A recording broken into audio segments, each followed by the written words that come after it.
PlayStation's fetish for closing game studios simply cannot be satisfied, as the kinky publisher has shuttered Bluepoint Games, the developers behind 2020's fantastic Demon's Souls remake. And so many more. They've been in business for a few decades at this point, which just makes it even more confusing and tragic. But I guess it just wouldn't be an Inside Games Roundup unless we talked about nearly 100 people losing their jobs. Just every week with this stuff.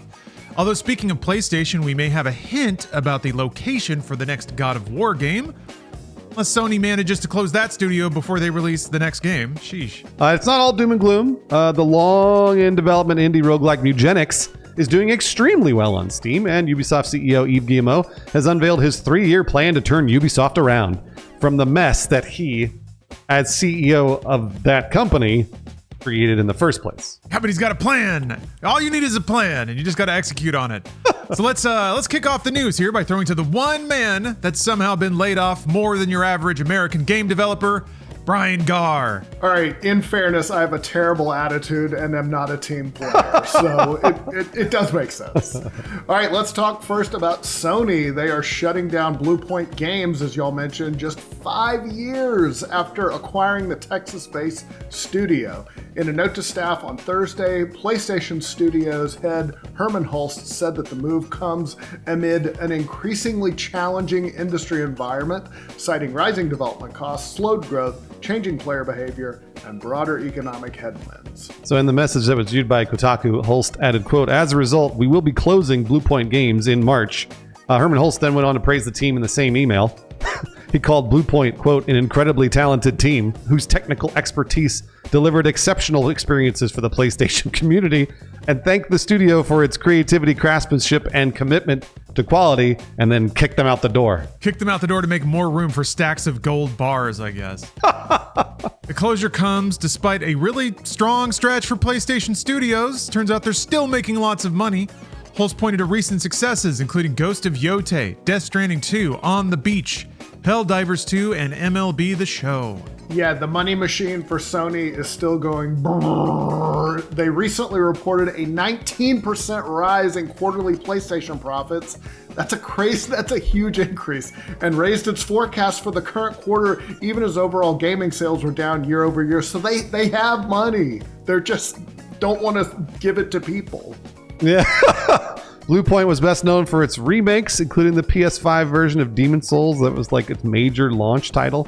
And that Sony said that sold 1.4 million copies in its launch year. And Bluepoint also did the PS4 remake, Shadow of the Colossus. Yeah, but PlayStation says our console will have no games. Get out of here, developers. We don't need you anymore.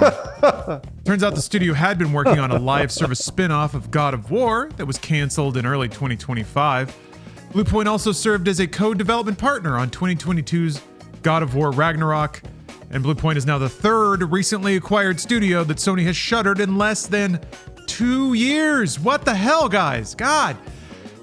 I think on a broad enough level, it really is just that Sony wants to drop employees in North America. They're just too expensive, and you can have somebody in India do it for a third of the price. But man, it makes me reflect on when I was cynical about Sony making too many remakes. Now they're not even doing that. God, what are they doing? I guess just games of service. That's all they want. They were.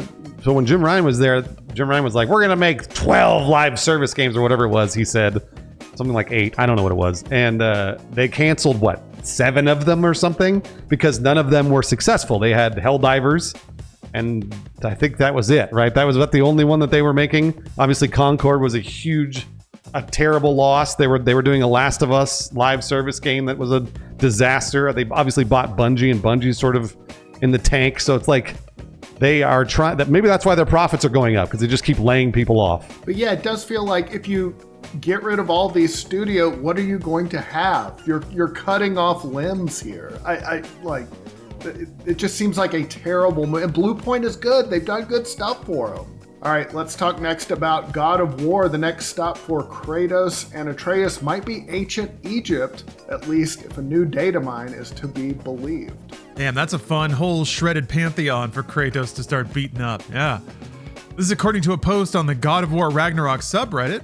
User _the_Morse says they uncovered a hidden cutscene buried in the game's files that appear to tease the setting of the next entry from Santa Monica Studio. This discovery would not be unprecedented. The opening of Ragnarok was also reportedly hidden in the files of 2018's God of War. So there you go. In the newly discovered scene, a robed figure speaks to Athena about Odin and Atreus. At one point, the figure says in Greek, "The white snake will eat you." So that's a warning about David Coverdale, I guess. Gotta Google that. What the? I don't know what reference that is. I'm not even sure what that is, Brian. White Snake! Come on, White Snake, the band, yeah. Oh, lead singer of Whitesnake, the band. Okay. The band Whitesnake. He knew it. You knew a name. Oh, sorry, go ahead. Go again on my own. He knew the name of somebody in Whitesnake. Good for you. He knew the name. That's David Coverdale, man. He's like a ripoff of Robert Plant from Led Zeppelin. Anyway, the user speculates that the robed character could be Athena before a reveal, similar to how earlier games used placeholder names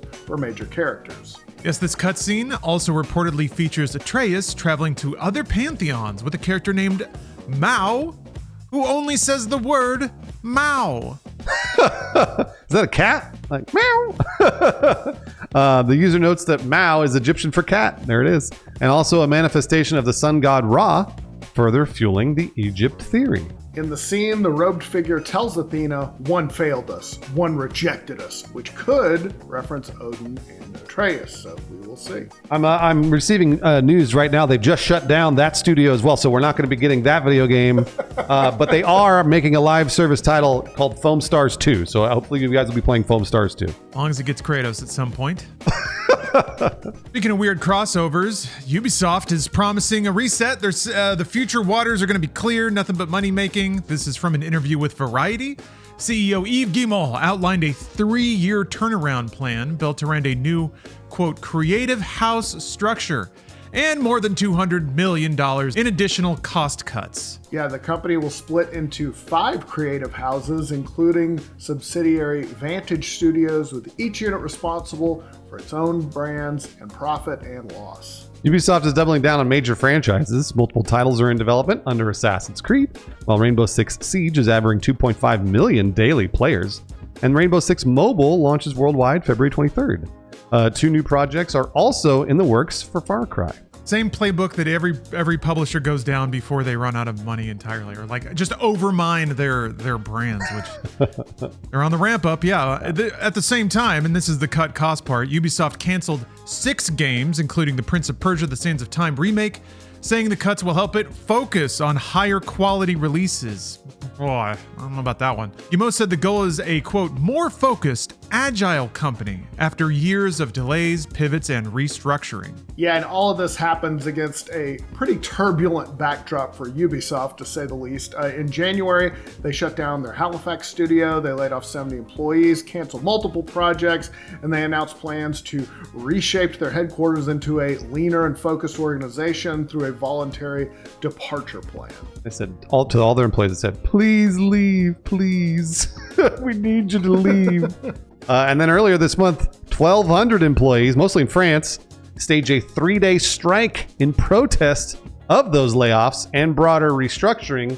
And I said, thank you for doing that, French people. We love you over there. Keep it up. And move over, gods of Olympus. Thor and Odin and Kratos. The cats are in charge now. We're of course talking about Mugenics, the turn-based tactical cat breeding combat game from Edmund McMillan and Tyler Glale that has become the most played roguelike in Steam history. On Sunday, it hit an all-time peak of more than 115,000 concurrent players, tops the previous record of almost 113,000 that was set by Hades 2, that was on September 28th last year. The surge didn't take very long. Just one day after launching on February 10th, Mugenics had already pulled in more than 80,000 concurrent players. Financially, it moved just as fast. Glale said that the game made back its budget within 3 hours and sold 500,000 copies in 36 hours. Gosh, see what you could do when you have 2 indie devs that spend 12 years working on a game? But it's pretty lean, makes its money back quick. It's a great video game, too. The record puts it well ahead of other heavy hitters in the genre. The original Hades peaked at 54,000 players, Vampire Survivors at 77,000, and Balatro at almost 44,000. Even the cat favorite Stray topped out at about 63,000. So Mugenics popularizing cats once again. All right, let's do a 5-second review. New game, Mugenics. played it. I love it. To me, it's like Binding of Isaac mixed with Disgaea, and somehow like a cat got thrown into the blender. And you have Mugenics. I love it.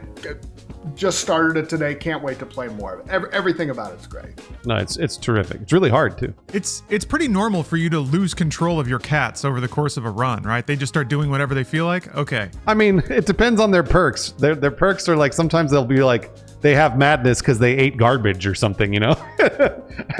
I'm serious. And then like you'll see a little perk pop up that has like shit around it, and that means it's bad. This game gets cats. Just like we get gamers because we know you don't want to spend any money on them. Inside Games is yet again on your side. Here's a rundown of what you can get for free this weekend. Epic Games is giving away Return to Ash and Stallcraft X Starter Edition. Amazon, if you're a Prime subscriber, you can pick up Ambition, A Minuet in Power, Captain Blood, and Meganoid. Man, what a trio of games. I love those titles. Xbox, as usual, is trafficking in a lot of free games this weekend. They have free play days, so if you have an Xbox console, you can play Jujutsu Kaisen Cursed Clash. That's free for everyone with an Xbox console this weekend. Meanwhile, Battlefield 6, Chip and Claws versus the Brainoids, Sunderfolk, and Poltergeist Possession Party are free for any tier of Game Pass subscriber this weekend. In addition, Xbox Game Pass also picked up a few games. Avatar Frontiers of Pandora and Aerial Knights Drop Shot both been added this week. And Avowed has also been added to Game Pass Premium if you don't have a higher tier Game Pass. So, Avowed's great, and a lot of those titles sound amazing. So check them out, play some games. I have a money-saving tip that I think could go into the section. It's not free, but Nintendo just announced Xenoblade Chronicles X. Great game. Is coming to like getting a Switch 2 upgrade, but they're charging like $60. But it's on sale on Amazon and GameStop right now. You can get it for $40, and then the upgrade for regular Switch, then you can upgrade it to the Switch 2 for $5. So that way it only costs you $45. Okay, rather than 60. Nicely done, Brian. Way to go. Well, let's move on to the upcoming games for this week. First up, Confronto.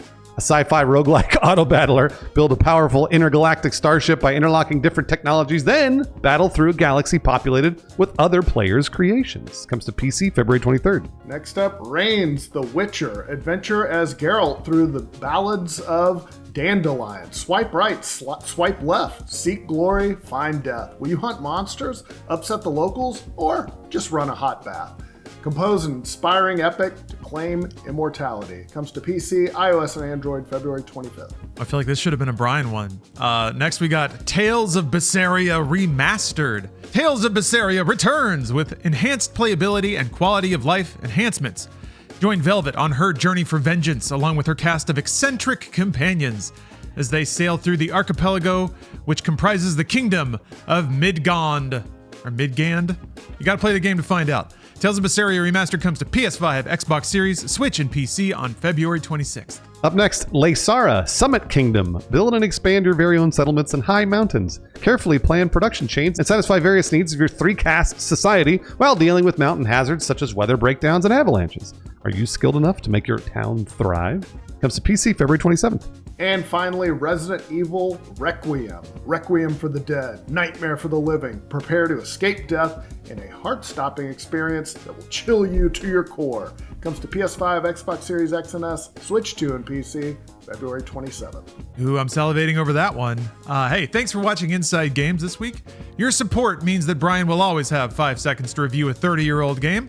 I kind of miscalled it this week. He actually talked about a new game. How uncharacteristic. But if you'd like to see more of our content, subscribe to the channel, first of all, if you could. But also check out our Patreon. We post all our content there for free with bonus memes. So many free memes. You'll never be wanting for memes on the Inside Games Patreon.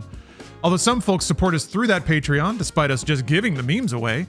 So we'd like to shout them out now. Thank you very much, Thane Fireblood, Shaky Pants, Jacob Croyle, Jesse Russo, and Donald Tello for somehow keeping us in business longer than your average American game dev. God, our hearts go out to you, and maybe someday the video game industry might figure this whole keeping people employed thing out. Jesus Christ.